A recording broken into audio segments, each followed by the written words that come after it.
Bien, mes chers collègues, nous allons commencer nos travaux et notamment cette table ronde consacrée à la numérisation de l'économie. Donc, je remercie nos invités. Permettez-moi de les présenter très rapidement. Je leur laisserai le soin de se présenter eux-mêmes.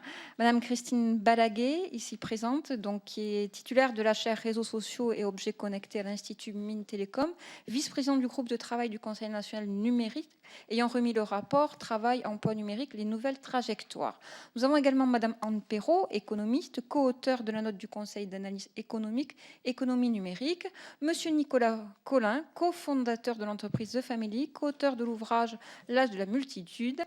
Et nous avons Monsieur Philippe Portier, avocat associé chez Janté. Naturellement, vous vous présenterez de façon plus précise, certainement. Donc, merci d'avoir répondu à notre invitation. Je rappelle qu'elle fait suite à nos travaux sur l'économie numérique et que la semaine dernière, nous avons commencé par, entre autres, par le rapport de Monsieur Terrasse, le député Terrasse, qui avait été demandé par le Premier ministre et qui nous a été présenté la semaine dernière.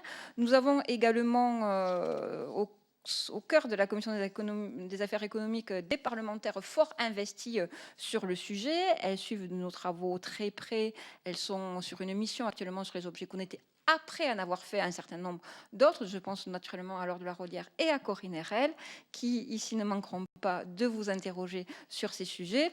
Notre commission des affaires économiques est donc compétente sur les sujets du numérique, après être compétente sur tous les autres sujets, qu'ils aillent de l'agriculture à l'industrie, en passant par de multiples sujets, plus de 10 thématiques. Mais vous dire que notre commission s'est investie sur plusieurs textes de loi qui touchaient de près ou de loin l'économie numérique, notamment je pense au texte sur la croissance de l'activité et l'égalité des chances économiques, des mesures en faveur notamment de la couverture, parce qu'il y a aussi le problème des infrastructures sur le territoire que nous traitons au sein de la commission des affaires économiques, mais le projet de loi sur la République numérique qui est actuellement en navette a fait l'objet également d'une saisine pour avis de notre commission.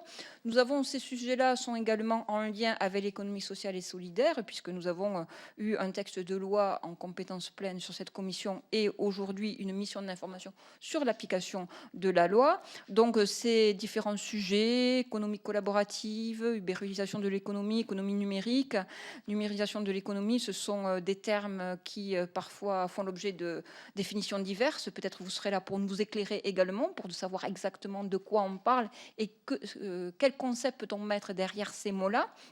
C'est des mots parfois qui effraient, il faut le dire, ou du moins qui sont mal compris par nos concitoyens. Ce sont des mots également qui bousculent un certain nombre d'économies traditionnelles, donc voir comment on peut, dans notre société, concilier ces pans d'économie traditionnelle et cette transition économique peut-être vers de nouveaux modèles, comment on peut effectivement avoir ces types d'activités qui ne soient pas dans une concurrence déloyale et qui puissent coexister sur notre territoire. Nous avons également débattu dans le cadre de la loi de finances un amendement sur les plateformes collaboratives telles Airbnb. Donc nous avons déjà commencé un travail, mais il est vrai que c'est un travail peut-être un petit peu éparpillé. Nous souhaitions un peu recentrer nos travaux de façon à avoir une continuité et la possibilité, le cas échéant, de travailler sur les textes à venir, notamment la loi notamment sur les nouvelles protections pour les entreprises et les salariés qui sera présentée en Conseil des ministres prochainement, mais également la loi Sapin sur lequel il y aura un certain nombre de dispositifs sur lesquels nous interviendrons. Donc tout ceci fait que aujourd'hui nous sommes là pour échanger avec vous.